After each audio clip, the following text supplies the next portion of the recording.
Greek-owned coal carrier Tutor sank days after an attack by Yemen's Houthi rebels believed to have killed one mariner on board, authorities said early Wednesday. The sinking of the Tutor in the Red Sea marks what appears to be a new escalation by the Iranian-backed Houthis in their campaign targeting shipping through the vital maritime corridor over the Israel-Hamas war in the Gaza Strip.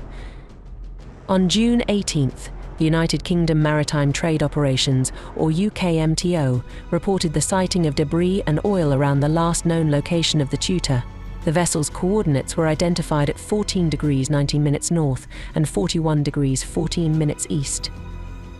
The Houthis, quoting foreign reports in media outlets they control, acknowledged the sinking. The US military, however, did not acknowledge the sinking, nor did it respond to requests for comment. The Tutor was struck by missiles and an explosive-laden remote-controlled boat on June 12th, just off the Red Sea port of Hodeida. Reports indicate the ship was taking on water following the attack. The attack came despite a months-long US-led campaign in the region that has seen the US Navy face its most intense maritime fighting since World War II, with near-daily attacks targeting commercial vessels and warships. If confirmed, this would mark the second sinking by Houthi militants. The UK-owned Rubimar, carrying over 41,000 tonnes of fertilizer, met a similar fate on March 2nd, sinking approximately 2 weeks after being hit by Houthi missiles.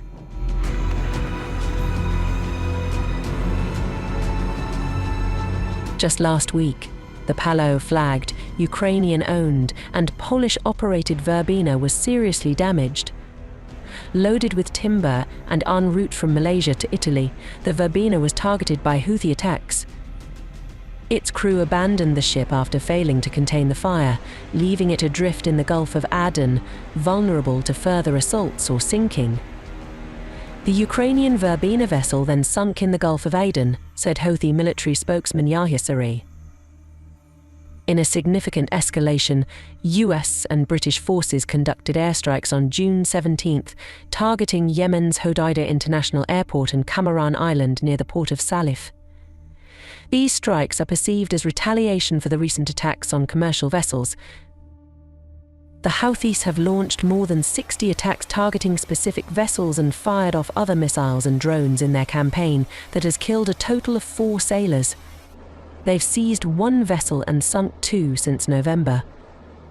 Our US-led airstrike campaign has targeted the Houthis since January, with a series of strikes on May 30th killing at least 16 people and wounding 42 others, the rebels say. The disruption has forced shipping companies to reroute vessels away from the Suez Canal, opting for longer journeys around Africa's southern tip. This detour adds as many as 6,500 kilometers to their voyage. The Houthis, engaged in a prolonged conflict with a Saudi Arabian-led coalition since 2014, have increasingly targeted vessels with alleged Israeli links. They claim these actions are in solidarity with Palestinians amidst the ongoing conflict in Gaza, which has claimed over 37,372 lives. However, many of the ships they've attacked have little or no connection to the ongoing Israel-Hamas war. As tensions continue to mount in the Red Sea and Gulf of Aden, global maritime trade remains on high alert. Stay tuned for more updates as we monitor this evolving situation.